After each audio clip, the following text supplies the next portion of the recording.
So welcome everyone to our final unseen event, meeting together on Zoom, which kind of culminates 10 weeks of 10 artists creating and recording audio and whispering to each other through those audio recordings. Unseen itself has been initiated and developed by the team at SOAR, and SOAR, which stands for Shieldfield Artworks, is an arts organisation which is interested in art in all its forms, and art as a force for good, art in kind of combination, and how it speaks to faith and how faith speaks to art, and art as a tool of community activism.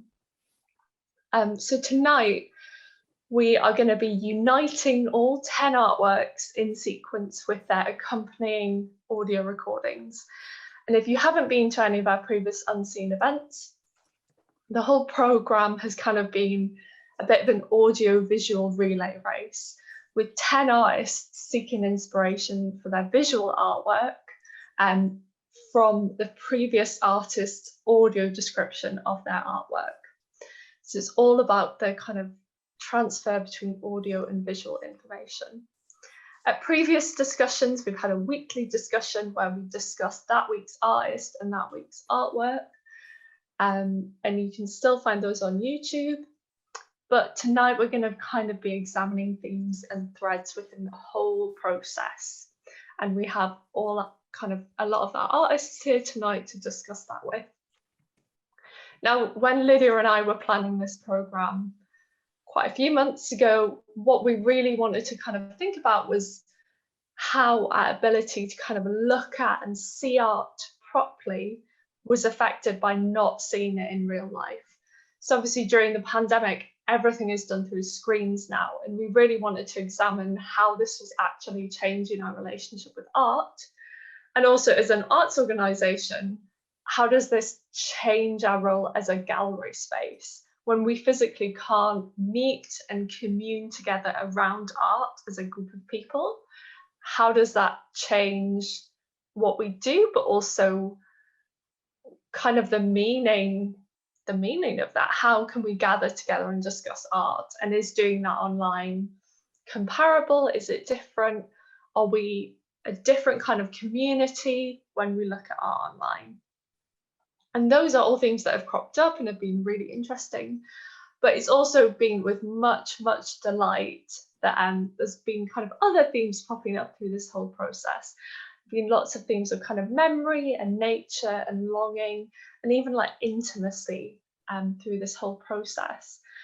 And those are brilliant and rich themes that have been informed by superb artwork. And hopefully we're going to explore those themes more tonight, and we're going to discuss with our artists. So what we're going to do to kick off is we are going to enjoy looking at all 10 artworks, but they're going to be put against the audio recordings. So at the beginning, there's going to be the audio recording which SOAR gave the first artist, Sharon, and then we're going to see Sharon's work against the backdrop of Sharon's audio recording. Now, I must make a slight apology in that obviously different artists made different quantities of work. So this kind of video maybe isn't representative of everyone's work. If you did, you know, a lot of artworks, I haven't been able to condense them down into one slide against an audio recording. But I would remind everyone that obviously all these artworks are available on SOAR's website, and some of the video pieces are available on YouTube. So please, if you want to see things more in depth, please go and look at them. But I have tried my utmost to kind of put everything together well. So yeah, we're going to enjoy that for about, it's quite long, obviously 10 artists. It's about 25 minutes long, and then we're going to come and some of the artists are going to speak about their work and how they found the process, just really, really briefly. And then we're probably going to aim to have a little bit of a screen break at 8, and then we'll come back in groups and discuss. Does that sound okay? Great, I'm getting nods.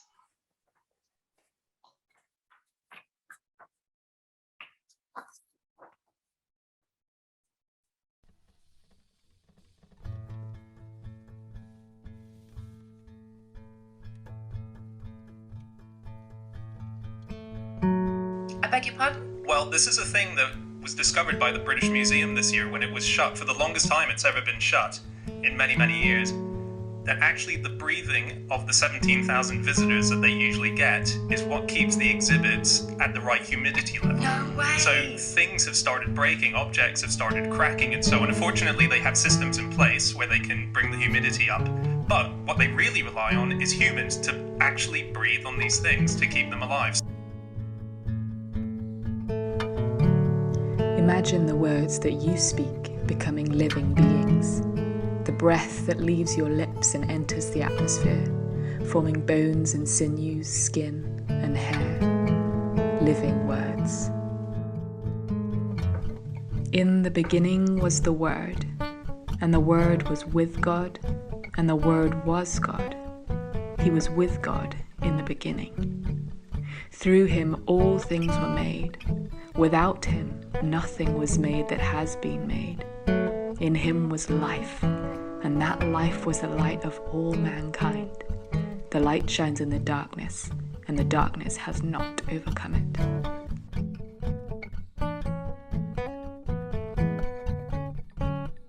René Magritte declared, "It's not a pipe." And he was right. Artists' lives and livelihoods hinge on looking, seeing, creating, and speaking about their creations. But the artist Paul Nagu talks about the need for a unified art, a regenerated art, by going to other senses other than the visual. He says, the eyes themselves would distance you from the object of your contemplation, but the hands would make you appropriate them.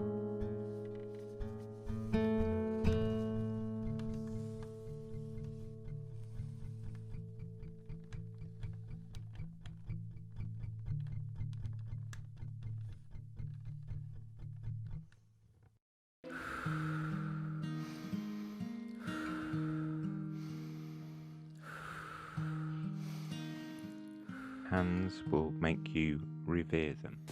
When my kids were little, we used to go to a local art gallery where there was an Anish Kapoor sculpture which was mirrored. They loved it because they could see themselves in it distorted. It used to make them laugh and giggle, and they used to run round and round and round it. And when the museum attendant wasn't around, I used to let them touch it. We can't breathe. We write to you about the word of life, which has existed from the very beginning. We have heard it, and we have seen it with our eyes. Yes, we have seen it, and our hands have touched it. Until my will is one with yours, to do and to endure. I have been thinking and making about breath and hands, how touch and physicality bring life. The British Museum has handling tables so that people can touch history. During the pandemic, objects have deteriorated because there have been no visitors, and they rely on their breath for the right level of humidity. A conservative friend says that the building acts as an envelope keeping the objects. Most of these objects are in the British Museum because of colonisation, which still breathes its whisper down the generation through systemic racism. I have thought about the layers of meaning and perception between us and the divine, and also how we have all been layering up, keeping breath behind masks. How Christ was the Word made flesh, breath, to hands. How the divine became touchable and involved in the nitty-gritty of our lives, including injustices. How we can know the transcendent through the visceral. I have used prints of masks, sign language, conservation enclosure envelopes, and the 5 joyful mysteries to make an installation piece and 5 prints. Hi. I felt an incredible range of emotions on hearing my stimulus recording. But the ones that endure are freedom, curiosity, and joy. Because of these emotions, I'm allowing myself to play and experiment in different ways. It feels really luxurious to let my creativity flow. It feels right. Secondly, perhaps because of the lack of the visual, I feel my other senses are heightened. And in response, so far, I've created work evoking various elements: water, streams, rain, the sound of flowing over water, water flowing over stones, air, a tiny lamb's breath, the song of the wind through the trees,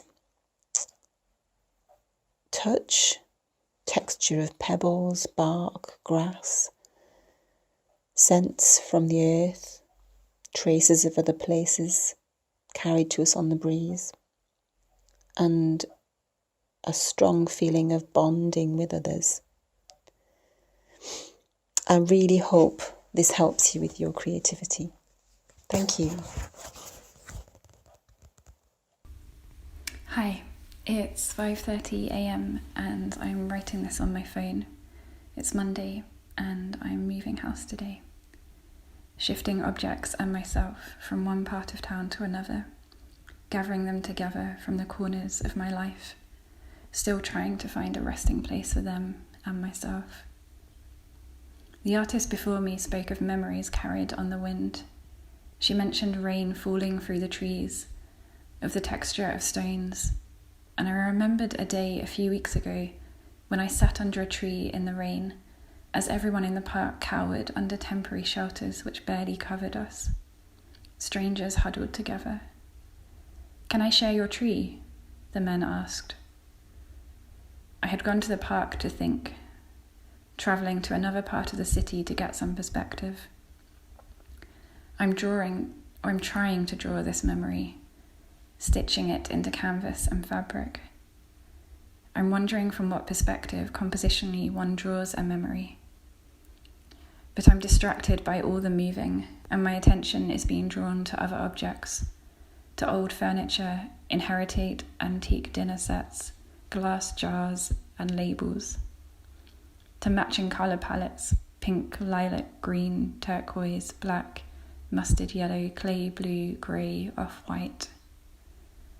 I think I will make something small, a cross-stitched image, a bit like pixels on a computer screen.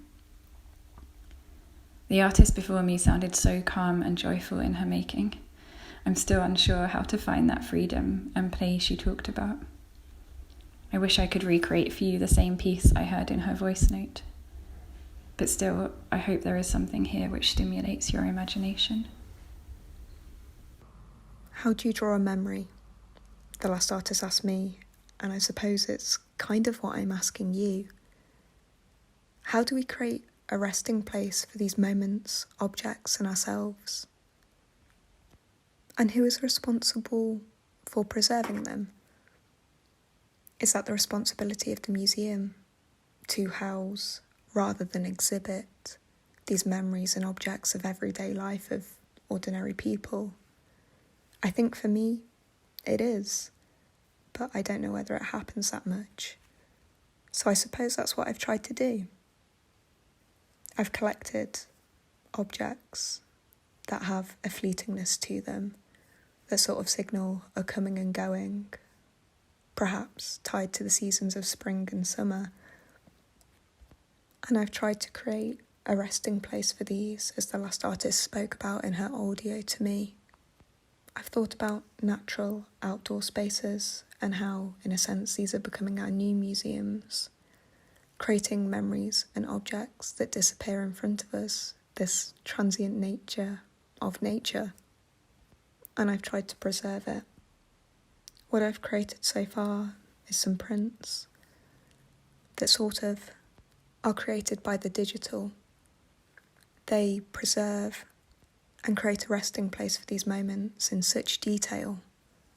And I've taken them and tried to put them back into this sort of physical place within print, creating this fleetingness and this question, or tried to answer this question of how do we preserve a memory and how do we draw it, I guess.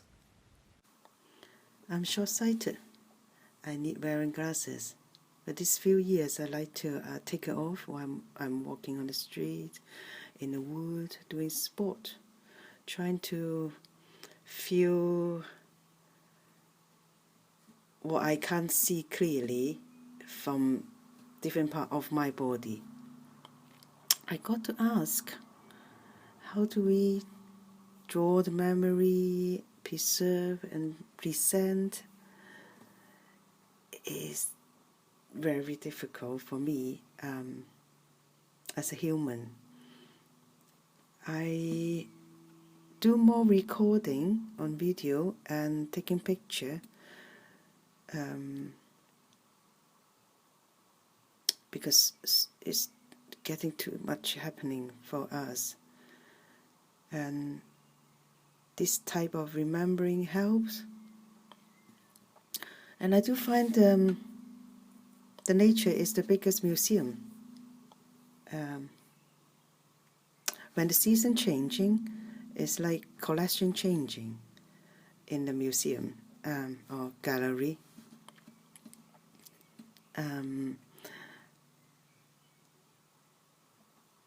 At the same time, I think recently we do more street exhibition. The protesting is a live rejection on unjusted, and we are crying for change.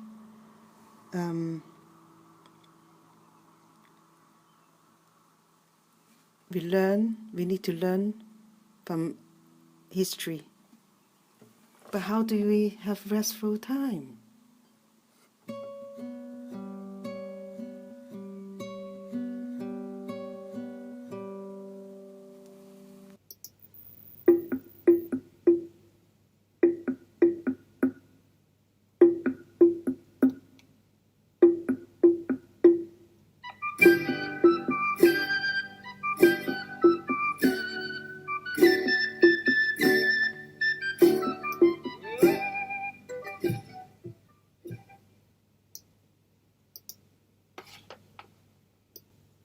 I decided to start working with the words that I wrote after reading Ken's words.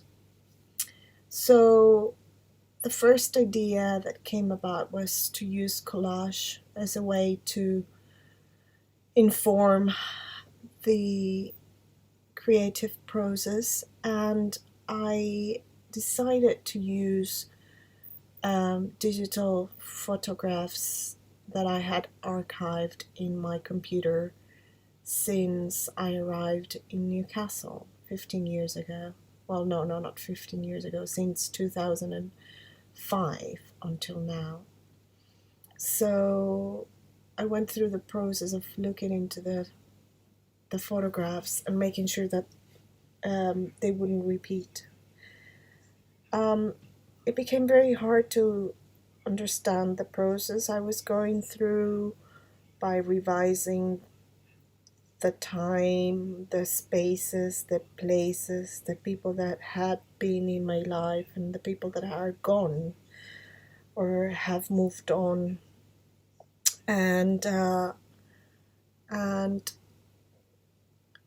yeah, just trying to understand what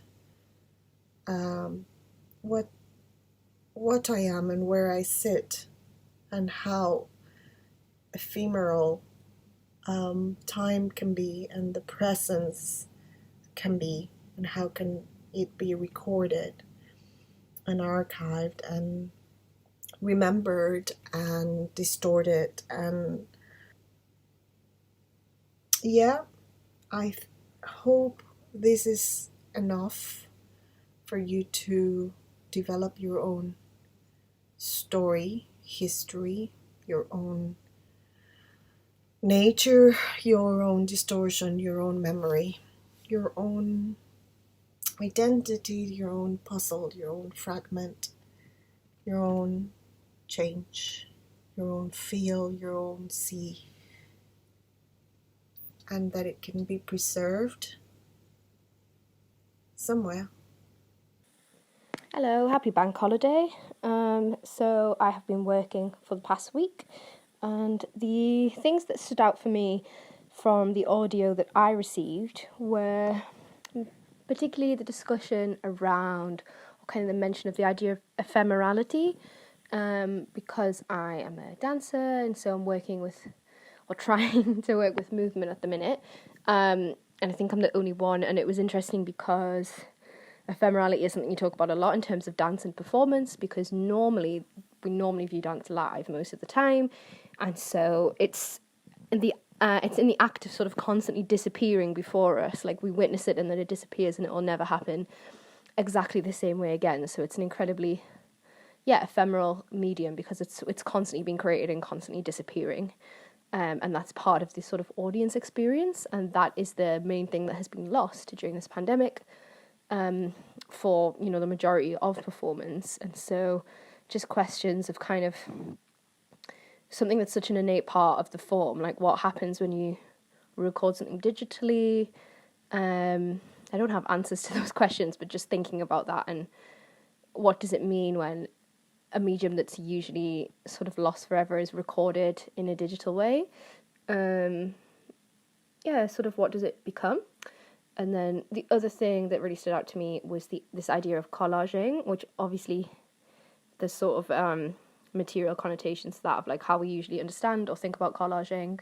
So I've been thinking about what does that look like if you're doing sort of movement and film. And so I've been trying to film a lot of things and sort of splice different things together and think about the process of collaging, but through like a completely different medium. So that is what I have been experimenting with. We'll yet to find out if it will be successful, or what does that even mean. But yeah, those are the two main things that I have been working with. And I've also been trying to work a lot outside and maybe bring in some of that element of even though you're recording something, so you're kind of making it more permanent than it would usually be. If you're recording in outside spaces, the conditions that you're recording in are that, you're recording them in that sort of way. They'll never be exactly the same again. They'll never be the exact same birds or breeze or sounds or weather. So yeah, just playing with all of those ideas. I hope that is something helpful to use, and have fun. Hi there, I hope you've had a lovely sunny weekend. I have finished my artwork for this project in the last few days, and now I'm going to try and give you some ideas, some kind of visual clues for you to try and make a work from. As somebody who is a figurative artist, and my work is very, very straightforward and not especially conceptual, I was a bit anxious about this project, and I was expecting, in a way, more of a description of an artwork. Instead, I was given some themes or some ideas just to kind of try and figure something out.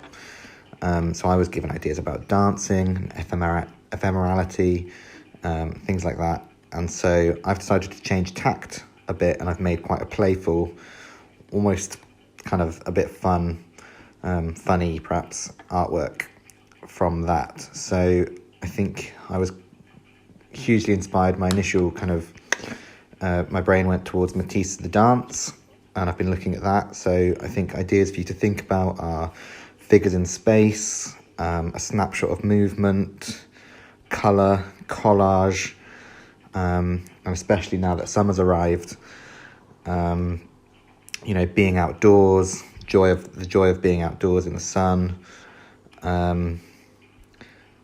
That's all I'm going to give you. I wasn't given a huge amount more than that, and I think that that's the point of this, to see what you do. So I hope that's enough. Good luck. And I can't wait to see what you come up with. All right, enjoy the rest of your weekend. Hi, Lucy. Well, this is like my third time trying to record this, but that's fine. I'm much more articulate when I'm candid. But anyway, so for the last artist kind of gave me general concepts and ideas that they've been thinking about and that they'd like translated instead of a description. But I'm just going to freeball it. I'm just going to do things my way. and I'm really, really keen to see how you're going to interpret them. I've been thinking a lot about materiality, tenderness and what that means. My work is kind of like a meditation on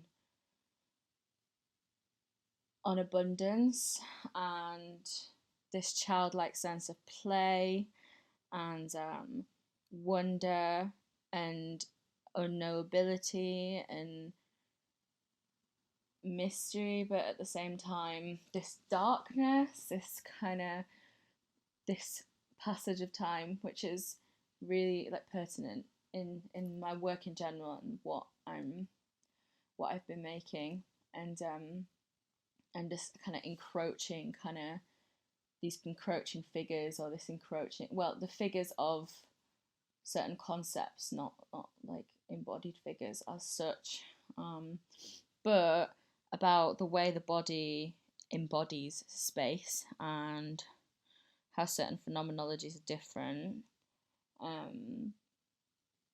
I've been thinking about delicacy, immediacy, echolalia, and yeah, I'm running out of time. Hi, since receiving my audio last week, I've been thinking a lot about repetition and loops, whether that's like physical loops or vocal loops, or yeah. So I remember this phrase which has almost become a catchphrase to me from a workshop that I did, and this artist said, repetition is insistence. And so yeah, I've been thinking about having lots of one thing and how that can be quite forceful and something that you can't ignore in the same way as there just being one of it, and like how it accumulates. And then also thinking about when repetition is more contagious and automatic, like yawning, when a kind of physical reaction to each other, and kind of thinking about automatic physical reactions. Recently I keep, when I'm on the phone and I'm saying goodbye, I wave, even though, maybe it's to do with FaceTime actually, but even though they can't see me because it's on the phone, it's kind of this like triggered by saying goodbye, I start waving to nobody, and kind of how that kind of, those two things interact. So yeah, I've been looking at this footage that I've got of an upended ladybird and kind of trying to respond to that as like a movement score, and thinking about how I could mimic it. So recently I've been reading about play and how mimicry is a form of play, and you kind of, how you like imitate maybe your parents or adults, or imitate other people as a way of understanding the world.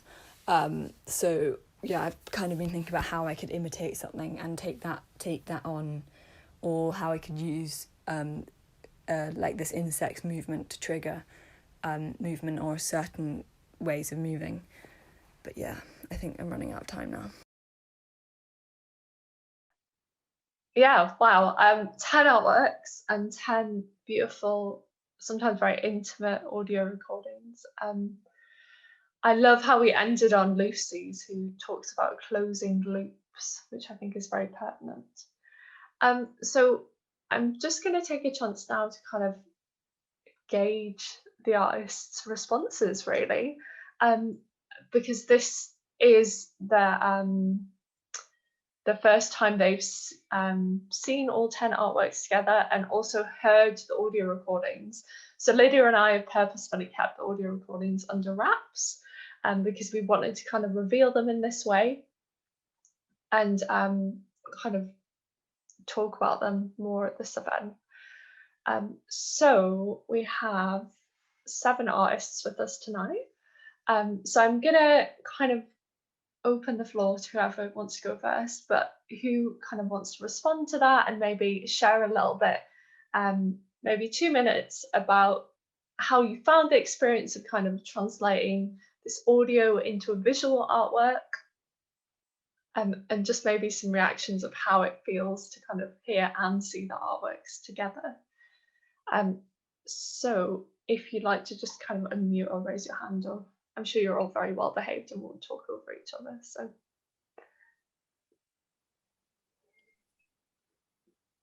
Sharon is tentatively.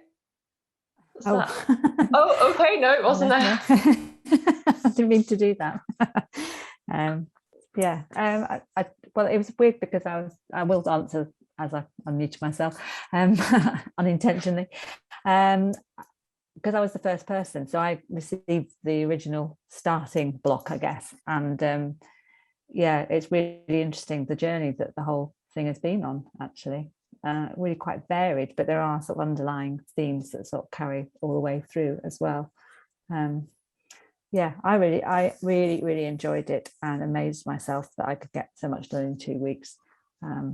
I like the challenge of working from one artistic format to another as well, so from sound to visual. And I love working collaboratively normally when it's not COVID. So this was a nice way of collaborating with other artists as well. So. Yeah, Sharon, you did an amazing job producing 5 prints and a video, which I think we were astounded at within 2 weeks. And I think actually you did really have a tough gig because you were the first artist, and that was a pretty pressured position to be in. So yeah, thank you for your amazing work. And I find it really interesting that you translated the audio recording we sent you into both print and video. It was kind of this, you take an audio and then turn it into a kind of flat artwork and then turned it into a video as well. And I found with the other artists as well, I was always amazed kind of the direction they went in, and sometimes it was a direction we weren't expecting. We picked artists from lots of different mediums, painters in maybe a more traditional format, right up to like dancers and performance artists. But sometimes like Sarah is a dance artist, but produced a painting, which was amazing. So yeah, I guess, yeah, how do other artists feel about that? Did any of you surprise yourself with the media you chose to respond in, or? I first of all, I really enjoyed going to the lunch and listening to everybody speak. That was really interesting for me, and to see the way we approach, the very individual way we approach the task. And working, as I've said before, working with other people, it's not something I do often, but I think it was an easy way to work with other people. You just, get fed inspiration and then produce the work, and that was really nice. I do believe that the audio pieces on themselves are an artwork, and not necessarily I need the image anymore, which is really interesting, to think about it just as a piece, an audio piece of our collaboration, not necessarily one.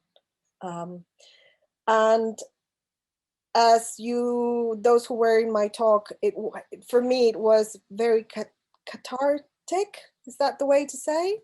Yeah.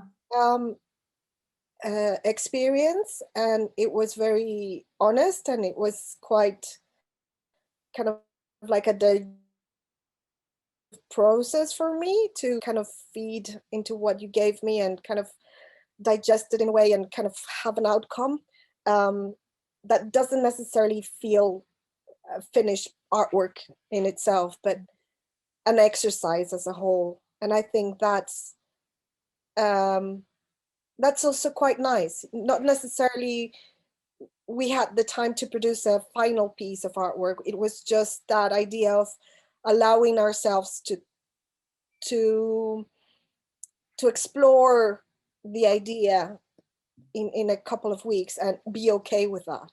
Be okay with just presenting to the public an idea and not necessarily a final artwork. So yeah, wonderful experience, and great to work with people I've never met, and with other people that I actually know. So thank you.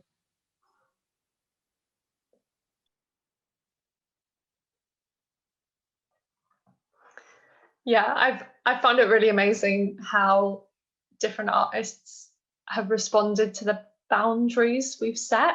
I mean, obviously this project has set very clear boundaries. You had to make a piece within 2 weeks. It didn't have to be finished, but you had to kind of make something. You had to make a 2-minute audio recording.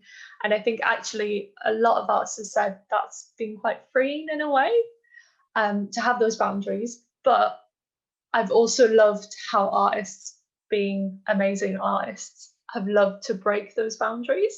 So when Lydia and I talked about an audio recording, we talked about describing an artwork. So just literally describing what it was.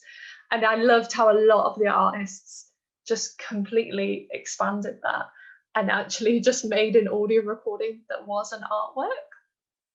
And I think that would be an interesting question to ask all the artists, actually. Do you consider the audio you made an artwork within itself? Absolutely not for me. And Okay. in terms of, it's been really interesting. I've been, because of my work and everything like that, as in my job, I've been very, I didn't attend any of the lunchtime talks. I've kind of been quite absent from the whole project. And so this has been fascinating, kind of getting together and seeing the thing as a whole. And it's been brilliant. But I think, I kind of talked in my chat with Lydia about, I didn't want to overthink it at all, because this was so strange for me, this project. And so that's kind of another reason why I didn't watch any of the chats before I did mine. However, saying that, I now kind of wish I had, because I feel like now listening to the kind of audio as it goes along, there are these, these sensitive, these beautiful kind of musings on their work and the ideas. And then, but actually, and then there's kind of this big tonal shift where it gets to Francesca, and she's very kind of chatty, and it's fun and it's lovely. And so I didn't realize that there was this kind of level of, I don't know, introspection or thoughtfulness going on with the other audio recordings. And so mine's very off the cuff, I'll be honest. But that's great. I love that. Like, I love how Francesca's like, happy bank holiday. Like, it's just beautiful, the difference in them. And I guess maybe Lydia and I were a bit sneaky, not purposefully, but we kept the audio under wraps, because when we listened to the first audio, we kind of realized they were like these little secret letters that artists were sending to each other, and they were just so beautiful on their own. And I think that's an aspect of the project we really didn't predict, but it's such a massive part of it actually now, and such a beautiful part of it. And I love the audios that are kind of more abstract and just talk about ideas, and I love the ones that just sound like that really sweet answer phone message that you've got. I love them in all their variety. Yeah, I don't know if any of the artists want to kind of respond to that. I guess there was a tonal shift, but there also kind of melodically it kind of like came back around as well, like towards the end with Lucy's talking about like mimicry and repetition. And I think I asked a question of like, how do you preserve a memory, or like compositionally, like from what perspective do you paint it? And this desire to like preserve things or hold things comes back around with Lisa's towards the end. And so somehow it kind of got there through this kind of, I don't know, there was this like yeah, beautiful movement through that. Yeah, and I think mimicry and repetition is often around like trying to preserve or hold on to something that we like, yeah, repeat. We kind of go over things in our mind or repeat things in order to kind of like stop something like slipping through your fingers, and that yeah, it was really enjoyable. I kind of, yeah, took you on a journey. That kind of change in tone I think was really great. I really enjoyed listening to the whole thing just now, because it kind of felt like a conversation which we were all part of, or like yeah, it felt really conversational in a way that I didn't expect, and it's really enjoyable to just kind of like listen in and see what other people have been doing earlier on and stuff. So, yeah.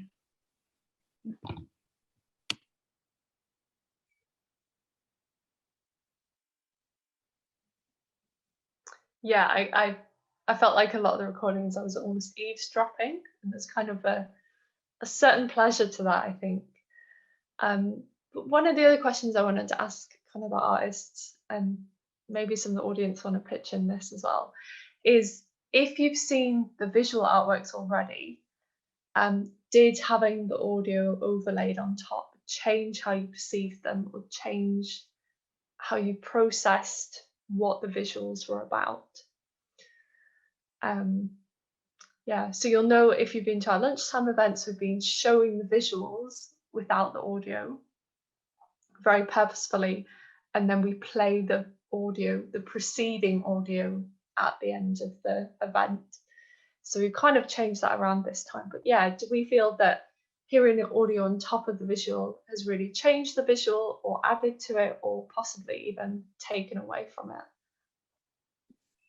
I think it's changed it so much. I think it's such a different thing as audio, isn't it? It's like a completely different kind of language. Like visual kind of, I mean, our culture is, I think, getting increasingly visual, and like we see lots of static images, but the flow of the audio is so like organic and so like transient. And I was thinking a lot, like I think I even said in my audio about like oral traditions and stuff, and like how things are passed along and how they change and acquire new properties. And I think that the audio almost, it felt like, even though we saw the images like first, I don't know, the audio just seemed to really, really complement them. Like really, yeah, I don't know. I'm not articulating myself very well, but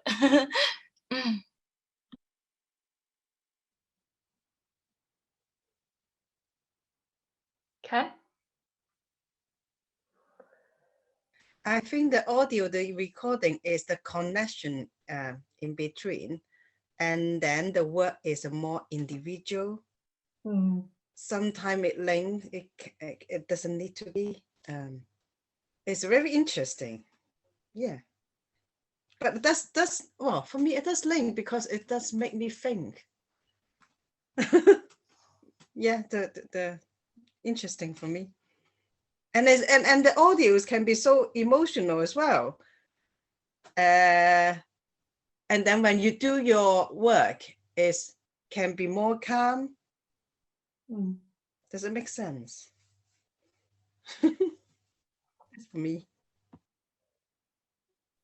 There's something interesting about listening to people's voices.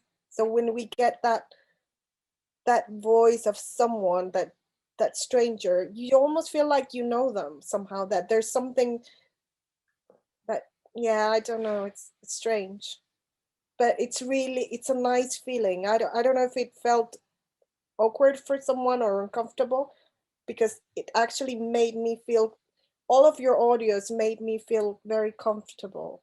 None of them were like, you know, it wasn't a sound that would make me feel, or whatever was said, it wasn't, yeah.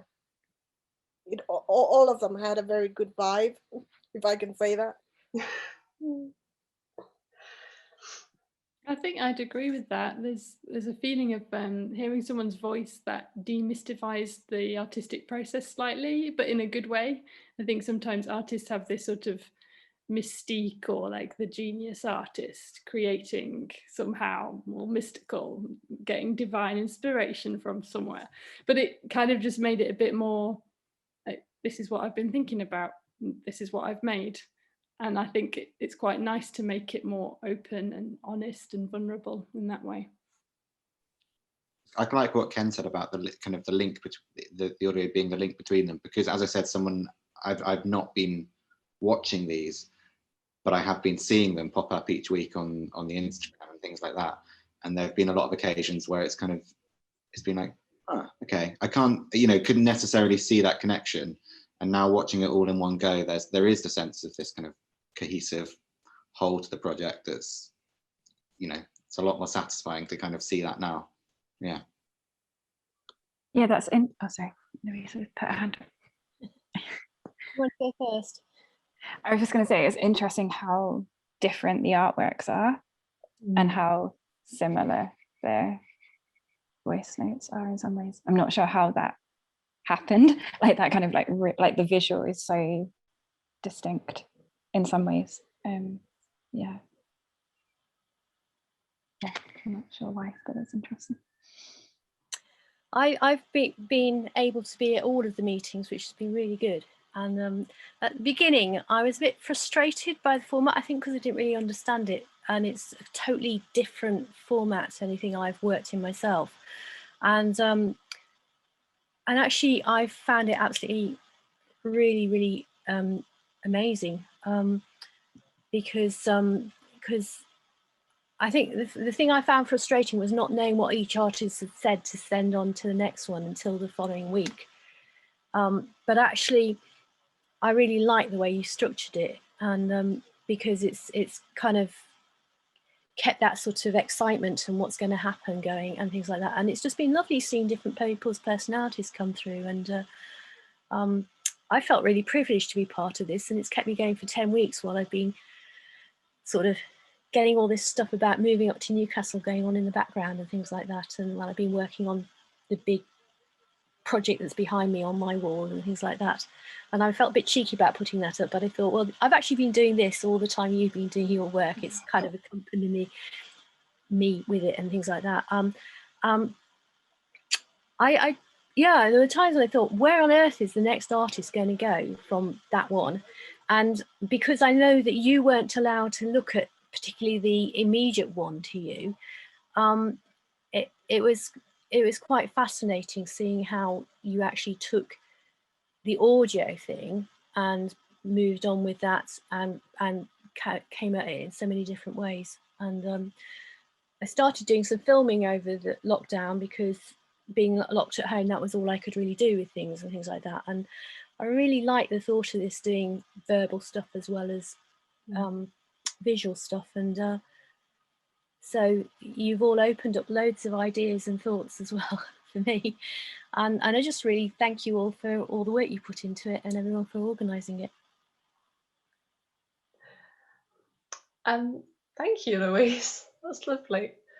I'm going to suggest that we have like a wee 5-minute screen break, because I don't know about everyone else, but I find 2-hour Zooms quite overwhelming. So I'm going to suggest we just have like a 5-minute away from the screen break, and then when we come back, we're going to go into some groups with which 2 groups which will both have artists in, and then we'll have a bit of kind of more in-depth discussion. Is that okay with everyone? Just because I think it's good to have a bit of a screen break. Yeah, great, thumbs up. Yeah, so if everyone just wants to stay in the Zoom room but just mute themselves and turn their cameras off, and we will be back at like, I'm gonna say 6 minutes past 8.